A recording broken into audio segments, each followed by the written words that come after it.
Hi, my name is Charlie McGrath. I'm the founder of WideAwakeNews.com and a host on the Rinse Radio Network. Tonight, as I make this video, 47 million American families are on food stamps, according to NationalDebtClock.org. 47 million. If you do the math on that, two and a half kids per family, that is over a third of the nation requires government assistance just to put food on the table. That number was 27 million in 2007. Unemployment, 9.2% U3 number.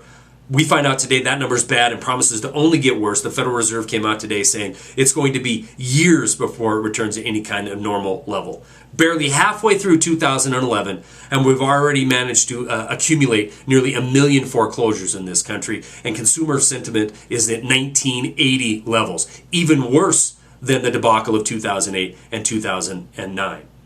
Yet it takes literally an act of Congress for Bloomberg to find out where the Federal Reserve lent all the trillions of dollars. An article came out today showing where this money went. To the aristocracy of the United States. Not to Main Street, not to keep people in homes, but it went to the too big to fail because they are just that. They are not allowed to fail. Morgan Stanley, $107.3 billion. Keep in mind, this is over and above TARP, and this probably still isn't the full extent of the bailouts that we don't know about. It took Bloomberg years. Freedom of Information Act, lawsuit, act of Congress to find out the information I'm about to tell you. Morgan Stanley, $107.3 billion bailout.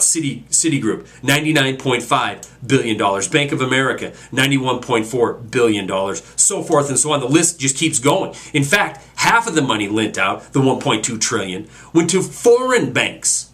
Foreign banks, $1.2 trillion Bloomberg had to sue in order to find out where this money went. Ironically, $1.2 trillion is about equal to the amount of delinquent mortgages in this country right now.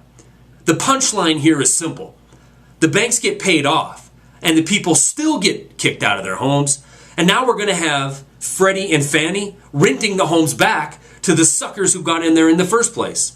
But don't worry about the too big to fail, because they got paid on both ends. They get paid up front, they get paid in a bailout, and they still own the property. This is the corporatocracy that we live in.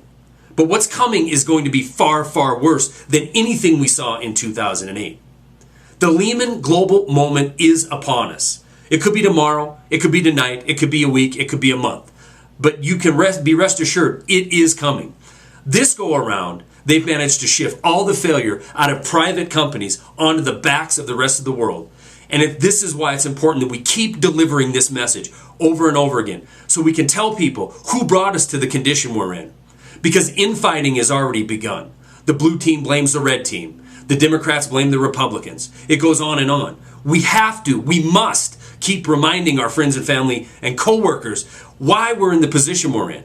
It wasn't because the guy next door to you bought more house than he can afford.